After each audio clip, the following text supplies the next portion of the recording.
In this book review, we're going to be talking about The Fingerprint of God by Dr. Hugh Ross. Let's jump in.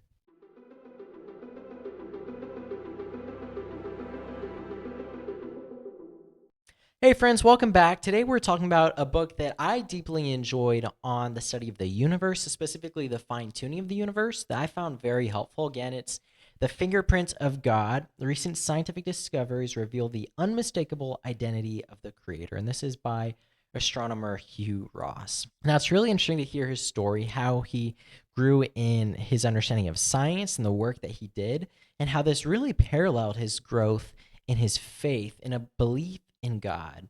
This book is going to be divided into three sections. One is going to be on the roots of cosmology, and this really just talking about the history of the study of the cosmos, how it's developed, what does that looks like as far as theism and atheism, and what are some of the implications for this origin and its development over the past couple centuries. The second section is going to be on scientific cosmology, and this is really where he breaks into the contemporary science about what we know about the cosmos, the origin of the universe, as well as the fine-tuning of the universe. And then the last section is going to be on biblical cosmology. He's going to be connecting all these scientific discoveries to his Christian faith and really how it has supplemented and complemented his faith rather than contradicting it. He's also going to dive into some specific issues such as the age of the universe, how to interpret the Genesis account of creation, the problem of evil and suffering, and ultimately how the creation account and the universe itself points to the truth of the gospel. So I absolutely love this book. It is very scientific. It will stretch you, but it really is breathtaking to see, as the title suggests, the fingerprints of God on the cosmos, this vast expanse of planets and stars, and its origin and the complexity making life on planet Earth possible.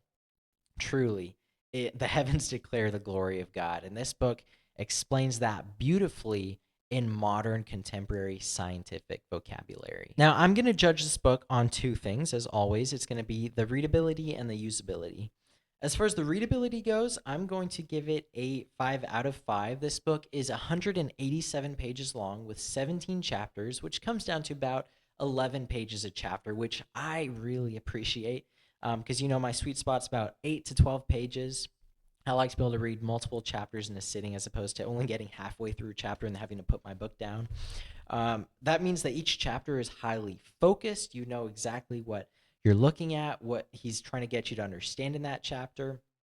And they're very straight to the point, which is also really helpful given the content being so sciencey and specific, and that you're really able to understand the focus of what he's talking about and what the implications of these scientific discoveries are. So, as far as readability goes, it's very readable. It is complicated, but again, the chapters are short, and he does a great job of saying the complex science and then saying, okay, now that we know that, what does that mean? What are the implications of these scientific discoveries? As far as usability goes, I'm going to give it a 4 out of 5, and it really depends on you. On the one hand, it's very helpful when talking about the fine tuning of the universe, which I think is a very persuasive argument. It kind of depends the person, but for me, it is overwhelmingly persuasive, seeing that, look, there's a purpose for life on this planet. Overwhelming odds were overcome to make life on this planet possible. That's not an accident. And that actually informs the way we live every single day of our lives. It's not just something abstract that is true, but because it's true, it's real, and that informs the way we should live our life, knowing that it was made with a purpose, and we should try to live out that purpose rather than fail that purpose. So we should try to find out who created life, because only then can we fully realize and actualize the purpose with which we've been created. So not only is this helpful when talking to skeptics, because it can really bring us the wonder and awe at the God who created the universe, knowing that not only was the universe created, but this creator must be intensely and immensely intelligent and purposeful, having a specific idea of the life he was going to make and having a plan for what that life was supposed to be like and what that life was supposed to do. So I find that this is actually also a very helpful read in your own Christian walk itself, because it will bring you wonder and awe at who God is. It'll bring you the fear of God in realizing how massive and mighty he must be. but it'll also bring you to fearfully live out your days wisely, wanting to make the most of the life that you've been given because there was a purpose and there was some good work put into making your life possible. So, as far as usability goes, I'm going to give it a 4 out of 5 because it will shape the way that you see the world around you. It will shape the way you see the value of your own life and its purpose, and the value and purpose of the other people that you interact with. And it will inform your conversations with skeptics as you talk about the universe that we live in, the planet that we live on, and how it points to the mind and majesty of our Creator. So, as far as readability, it's a 5 out of 5. Usability, a 4 out of 5, which gives it a 9 out of 10.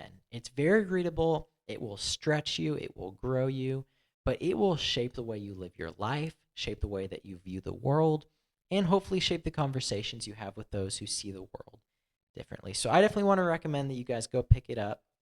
I will leave a link in the description below so you can go find a copy. I'd love to hear what you think about it. If you've already given it a read, feel free to drop your thoughts in the description below. But that's all I have for us this time. Thanks for watching, and I'll see you guys next time for another book review.